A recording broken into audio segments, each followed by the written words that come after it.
بسم اللہ الرحمن الرحیم۔ السلام علیکم ورحمۃ اللہ وبرکاتہ۔ بغیر وضو کے آیت الکرسی، آیت کریمہ، چاروں کول یا دوسرے وظائف پڑھنے والے پہلے حضرت محمد صلی اللہ علیہ وآلہ وسلم کا یہ فرمان سن لیں۔ حضور نبی کریم صلی اللہ علیہ وآلہ وسلم نے بغیر وضو آیت الکرسی یا دوسرے وظائف پڑھنے کے بارے میں کیا حکم فرمایا ہے؟ کیا آیت الکرسی، آیت کریمہ اور چاروں کل وضو کے بغیر پڑھ سکتے ہیں؟ اس ویڈیو میں یہ تمام معلومات فراہم کی جائیں گی، لیکن پہلے یہ جان لیجئے کہ اگر آیت الکرسی کو وضو کرنے کے بعد اسے تلاوت کریں تو اللہ تبارک و تعالی پڑھنے والے کو 40 سال کی عبادت کا ثواب عطا فرماتا ہے، 40 درجے بلند کرتا ہے، 40 حوریں عطا کرتا ہے۔ اگر آیت الکرسی کو پڑھ کر مرحومین کو ہدیہ کر دیا جائے تو اللہ تعالیٰ فرشتوں کو حکم دیتا ہے کہ اس کے لیے قیامت تک تسبیح کریں، 60 انبیاء کا ثواب عطا کرتا ہے۔ اس کی قبر میں 40 شمع داخل ہوتے ہیں جس کا نور مشرق سے مغرب تک پھیل جاتا ہے، اس نور سے اس کی قبر وسیع ہو جاتی ہے۔ ایک مرتبہ ایک شخص امیر المومنین حضرت علی رضی اللہ تعالیٰ عنہ کے پاس آیا اور بتایا کہ اس کے بدن اور مثانے سے پیلا پانی نکلتا ہے، اس کا کوئی علاج ہے؟ امیر المومنین نے فرمایا، بغیر کسی درہم و دینار کے اس کا علاج ہے کہ تم آیت الکرسی کو اپنے بدن پر لکھو، آیت الکرسی سے غسل کرو، آیت الکرسی کو پانی پر دم کر کے پیو اور آیت الکرسی کو اپنے بدن کے پاس رکھو، انشاءاللہ شفا ملے گی۔ حاجات کے لیے 41 مرتبہ آیت الکرسی پڑھو۔ ٹانگوں میں درد کے لیے آیت الکرسی پڑھ کر اپنے ٹانگوں پر مسح کریں، اس سے چلتے وقت درد نہیں ہوگا۔ آنکھوں کی نظر کم نہ ہونے کے لیے 70 مرتبہ آیت الکرسی پڑھیں۔ جس کا پیاس سے ہلاک ہونے کا خوف ہو وہ 66 مرتبہ آیت الکرسی پڑھے۔ دشمن سے امن و سلامتی کے لیے مٹی پر 41 مرتبہ آیت الکرسی پڑھیں اور مٹی دشمن کے سامنے ڈال دیں، اس کے شر سے سلامتی ہوگی۔ مرحوم کی قبر پر 7 مرتبہ آیت الکرسی پڑھیں، اللہ تعالیٰ قبر پر رحمتیں نازل کرے گا۔ جیل سے جلد رہائی کے لیے 1000 مرتبہ آیت الکرسی پڑھیں۔ مریض کی شفا یابی کے لیے 3 دن لگاتار 101 مرتبہ آیت الکرسی پڑھیں۔ سر درد کے لیے 7 مرتبہ آیت الکرسی پڑھیں۔ لوگوں کے دلوں میں اچھی نیت سے محبت پیدا کرنے کے لیے 41 مرتبہ پانی پر آیت الکرسی پڑھ کر دم کر دیں اور پانی پلا دیں۔ لوگوں میں صلح کرنے کے لیے جامع مسجد کے راستے کی مٹی پر آیت الکرسی پڑھیں اور جن لوگوں کے درمیان صلح کروانی ہو ان کے سامنے پھینک دیں۔ کام میں آسانی پیدا کرنے کے لیے سورہ علم نشرح اور آیت الکرسی 10 مرتبہ پڑھیں۔ بچوں کو بلاؤں سے سلامتی کے لیے 40 مرتبہ آیت الکرسی پڑھیں اور پھر لکھ کر بچے کے گلے میں ڈال دیں۔ ناظرین، آیت الکرسی پڑھنے کی فضائل تو بہت زیادہ ہیں اور یہاں پر ہم اس کے چند خاص قسم کے ذکر پر ہی اکتفا کرتے ہیں۔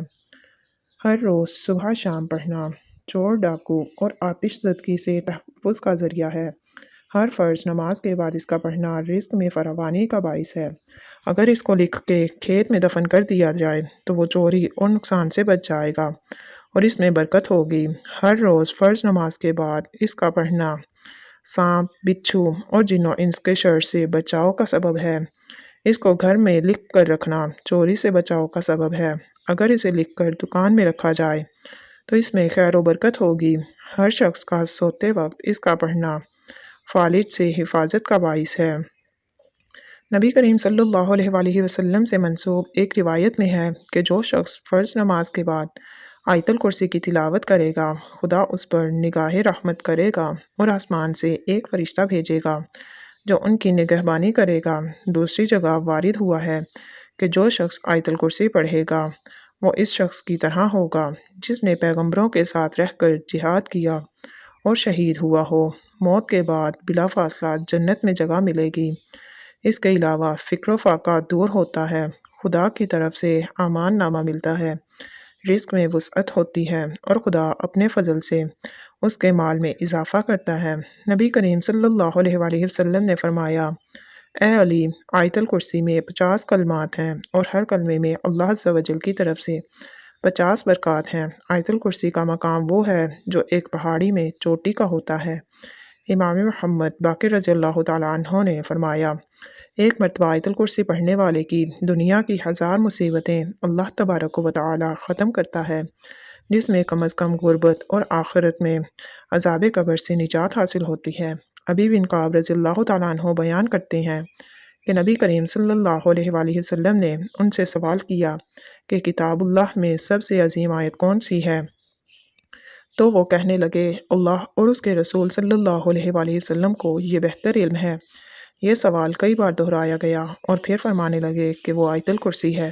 فرمانے لگے اے ابو المنذر، علم مبارک ہو اس ذات کی قسم جس کے ہاتھ میں میری جان ہے، اس آیت کی زبان اور ہونٹ ہوگی۔ حضرت ابو ذر رضی اللہ تعالیٰ عنہ بیان کرتے ہیں کہ میں نبی کریم صلی اللہ علیہ وآلہ وسلم کے پاس آیا تو آپ مسجد میں تشریف فرماتے ہیں، تو میں بھی بیٹھ گیا تو نبی کریم صلی اللہ علیہ وآلہ وسلم نے فرمایا اے ابو ذر، کیا تو نے نماز پڑھی ہے؟ تو میں نے نہیں، میں نے جواب دیا تو نبی کریم صلی اللہ علیہ وآلہ وسلم فرمانے لگے اٹھ کر نماز پڑھو۔ میں نے اٹھ کر نماز ادا کی اور پھر بیٹھ گیا تو نبی کریم صلی اللہ علیہ وآلہ وسلم فرمانے لگے اے ابو ذر، انسانوں اور جنوں کے شر سے پناہ طلب کرو۔ وہ کہتا ہے کہ میں نے رسول اکرم صلی اللہ علیہ وآلہ وسلم سے کہا کہ کیا انسانوں میں بھی شیطان ہوتے ہیں؟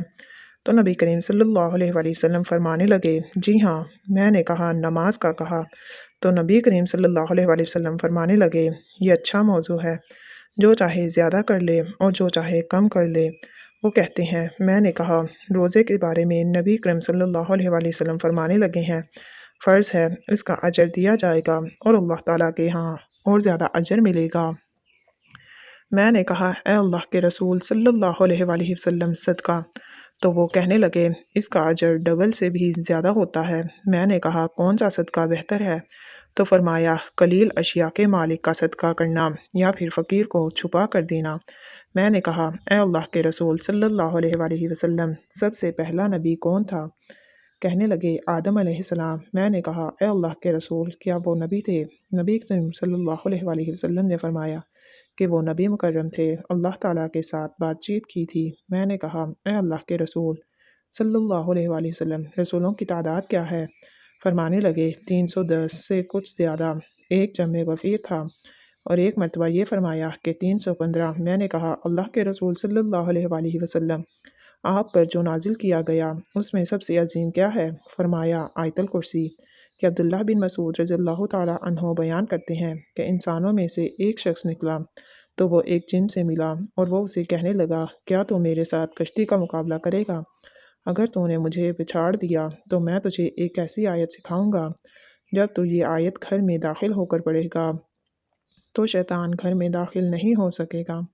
ان دونوں نے مقابلہ کیا تو انسان نے اسے پچھاڑ دیا۔ وہ انسان اسے کہنے لگا میں تجھے بہت ہی کمزور اور دبلا پتلا دیکھ رہا ہوں، تیرے بازو کتے کی طرح ہیں، کیا سب جن اسی طرح ہیں یا کہ ان میں سے تو ہی ایسا ہے؟ تو اس نے کہا کہ ان میں سے ہی کمزور اور دبلا پتلا میں ہوں۔ اس نے دوبارہ مقابلہ کیا تو انسان نے دوبارہ اسے پچھاڑ دیا۔ تو وہ جن کہنے لگا تو آیت الکرسی پڑھا کر، اس لیے کہ جو بھی گھر میں داخل ہوتے وقت آیت الکرسی پڑھتا ہے اس گھر سے شیطان نکل بھاگتا ہے، اور نکلتے وقت اس کی آواز گدھے کے گوزمانے کسی آواز کی طرح ہوتی ہے۔ تو میری پیاری بہنوں اور بھائیوں، آیت الکرسی یہ سورہ بقرہ کی آیت نمبر 255 ہے، جو عظمت والی آیت ہے۔ اس آیت میں اللہ تعالیٰ کی توحید اور بعض اہم صفات کا ذکر ہے۔ اس آیت میں اللہ تعالیٰ کی کرسی کا بھی ذکر آیا ہے، جس کی وجہ سے اس آیت کو آیت الکرسی کہا جاتا ہے۔ ناظرین چلیے ایک مرتبہ آیت الکرسی پڑھ لی جائے تاکہ جن حضرات کو آیت الکرسی کا علم نہ ہو وہ بھی قرآن کریم کی اس اہم آیات کو یاد کر لے اور اپنے روزمرہ زندگی کا معمول بنا لے۔ بسم اللہ الرحمن الرحیم۔ اللہ لا الہ الا هو الحی القیوم لا تأخذہ سینۃ ولا نوم لہ ما فی السماوات وما فی الارض من ذا الذی یشفع عندہ الا بإذنہ یعلم ما بین ایدیہم وما خلفہم ولا یحیطون بشیء من علمہ الا بما شاء وسع کرسیہ السماوات والارض ولا یؤودہ حفظہما وہو العلی العظیم۔ تو ناظرین کرام آئیے بڑھتے ہیں آج کے موضوع کی جانب۔ کیا بغیر وضو کے آیت الکرسی پڑھ سکتے ہیں؟ چاروں کل پڑھ سکتے ہیں؟ تو سب سے پہلے جان لیجئے کہ وضو کرنا شرط ہے نماز کے لیے، یعنی جب بھی نماز ادا کرنی ہو تو اس سے پہلے وضو کرنا شرط ہے۔ اب یہاں سوال یہ بھی اٹھتا ہے کہ ایک شخص کا وضو پہلے سے ہی موجود تھا اور اگلی نماز کا وقت ہو گیا تو کیا وہ پھر سے وضو کرے گا؟ تو جان لیجئے کہ اگر وضو کو فاسد کرنے والا کوئی کام یا کوئی چیز اس کے ساتھ رونما نہیں ہوئی اور اسے کامل یقین ہے کہ اس کا وضو قائم ہے اور اگلی نماز کا وقت شروع ہو گیا ہے تو اس کے لیے وضو کرنے کی ضرورت نہیں۔ لیکن یاد رکھیے کیونکہ قرآن کریم کی تلاوت کرنے کے لیے وضو کرنا شرط نہیں ہے۔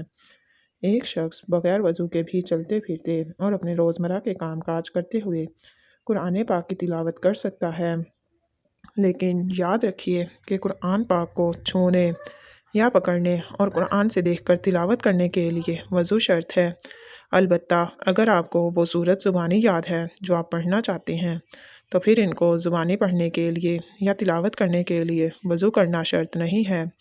لہٰذا ایک مسنون دعا خواہ گھر سے باہر نکلنے کے لیے ہو، گھر میں داخل ہونے کے لیے، سفر پر جانے کے لیے، اذان کا جواب دینے کے لیے ہو، بیت الخلاء میں جانے اور باہر آنے کے لیے ہو، کھانا کھانے سے پہلے یا کھانا کھانے کے بعد کی ہو، وہ آپ بغیر وضو کے جب بھی چاہے پڑھ سکتے ہیں۔ بہت سی دعائیں قرآن کریم سے لی گئی ہیں۔ جب ان دعاؤں کو بغیر وضو کے پڑھ سکتے ہیں تو قرآن پاک کو بھی بغیر وضو پڑھ سکتے ہیں، لیکن جب زبانی پڑھنا ہو۔ اب یہ بھی جان لیجئے کہ آیا ناپاکی کی حالت میں آیت الکرسی، آیت کریمہ اور چاروں کل پڑھ سکتے ہیں یا نہیں؟ تو ناظرین کرام، ناپاکی کی حالت میں آپ تمام وظائف کو پڑھ سکتے ہیں، ذکر و اذکار کر سکتے ہیں، کلمہ شریف، درود شریف، جو بھی روزمرہ کے وظائف آپ پڑھتے ہیں وہ ناپاکی کی حالت میں بھی پڑھ سکتے ہیں۔ مثلاً میاں بیوی نے آپس میں صحبت کی، غسل نہیں کیا اور سونے لگے تو وہ سونے سے پہلے چاروں کل ضرور پڑھیں۔ اسی طرح اگر عورت حالت حیض میں ہے اور ذکر و اذکار کرنا چاہتی ہے، مثلاً چاروں کل یا درود پاک یا کوئی دیگر وظائف پڑھنا چاہتی ہے تو بغیر کسی تردد اور پورے اطمینان کے ساتھ کر سکتی ہے۔ اب یہاں جو مسئلہ قابل ذکر ہے، انتہائی غور سے سنیے کہ ناپاکی کی حالت میں عورت اور مرد قرآن کی تلاوت نہیں کر سکتے، لیکن قرآن کی کوئی بھی صورت یا صورتیں جن کو وہ ذکر و اذکار کے طور پر کرتے ہیں یا وظیفے کے طور پر پڑھتے ہیں، ان کو زبانی پڑھ سکتے ہیں، لیکن قرآن کی کوئی بھی صورت تلاوت کی نیت سے ہرگز نہیں پڑھی جا سکتی۔ اب یہاں ناپاکی کے کچھ اقسام بھی بیان کرتے چلیں کہ اگر حالت جنابت میں یا حالت حیض و نفاس میں یا خواتین کے کپڑے خراب ہیں، بچوں کے پیشاب یا پخانہ کر دینے کی وجہ سے ناپاک ہو چکے ہیں، یا مرد حضرات جو باہر کام کرنے کے لیے گئے، باہر کیچڑ یا گٹر کا پانی وغیرہ ان کے کپڑوں پر لگ جاتا ہے، تو یہ تمام حالت ناپاکی کی حالتیں ہیں۔ ان تمام حالتوں میں آپ زبان سے ذکر و اذکار اور دیگر مسنون دعائیں روزمرہ کے معاملات میں پڑھی جا سکتی ہیں، ان کا بے فکر اور بلا تردد پڑھ سکتے ہیں۔ ہرگز کوئی قباحت نہیں ہے۔ آپ کو لوگ یہ پوچھیں گے کہ اگر ناپاکی کی حالت میں بھی ذکر و اذکار کر سکتے ہیں اور بغیر وضو کے بھی پڑھ سکتے ہیں تو پھر دونوں میں فرق ہی کیا ہے؟ تو ناظرین، فرق یہ ہے کہ بغیر وضو آپ قرآن کو چھوئے بغیر قرآن کی صورتوں کو تلاوت بھی کر سکتے ہیں، جبکہ ناپاکی کی حالت میں اگر آپ ذکر و اذکار اور وظائف کی نیت سے قرآن کی صورتیں پڑھ سکتے ہیں، لیکن تلاوت کی نیت سے قرآن کی صورت میں زبانی بھی نہیں پڑھ سکتے۔ آخر میں بتاتے چلیں کہ اگرچہ بغیر وضو کے آیت الکرسی، آیت کریمہ، چاروں کل اور دیگر صورتیں پڑھ سکتے ہیں اور قرآن کریم کو ہاتھ لگائے بغیر تلاوت قرآن بھی کر سکتے ہیں، آپ کو ان کا اجر و ثواب بھی ملے گا۔ لیکن اگر یہ عمل آپ باوضو ہو کر کریں گے تو اس کی فضیلت اور اس کا درجہ بغیر وضو والے اعمال سے بلند و برتر ہوگا۔ لیکن کوشش کیجئے کہ جب بھی قرآن کریم کی تلاوت کرنی ہو تو باوضو ہو کر ہی کریں، کیونکہ باوضو رہنا بذات خود ایک عبادت ہے اور اس حالت میں جو بھی عبادت کی جائے اس کا اجر و ثواب بھی بڑھ جاتا ہے۔ ناظرین، اللہ تعالیٰ سے دعا ہے کہ اللہ تعالیٰ ہمیں روزانہ قرآن مجید پڑھنے، نماز پڑھنے اور ذکر و اذکار کرنے کی توفیق عطا فرمائے اور ہمارا خاتمہ ایمان پر فرمائے، آمین۔ ناظرین، ویڈیو اچھی لگے تو ویڈیو کو لائک کریں اور ہمارے یوٹیوب چینل من دین آفیشیل کو ضرور سبسکرائب کیجئے اور کمنٹ سیکشن میں اللہ تعالیٰ کے 99 ناموں میں سے کوئی ایک نام ضرور ٹائپ کریں۔ اگلی ویڈیو تک اجازت دیجیے۔ اللہ پاک آپ سب کا اور ہمارا حامی و ناصر ہو، آمین ثم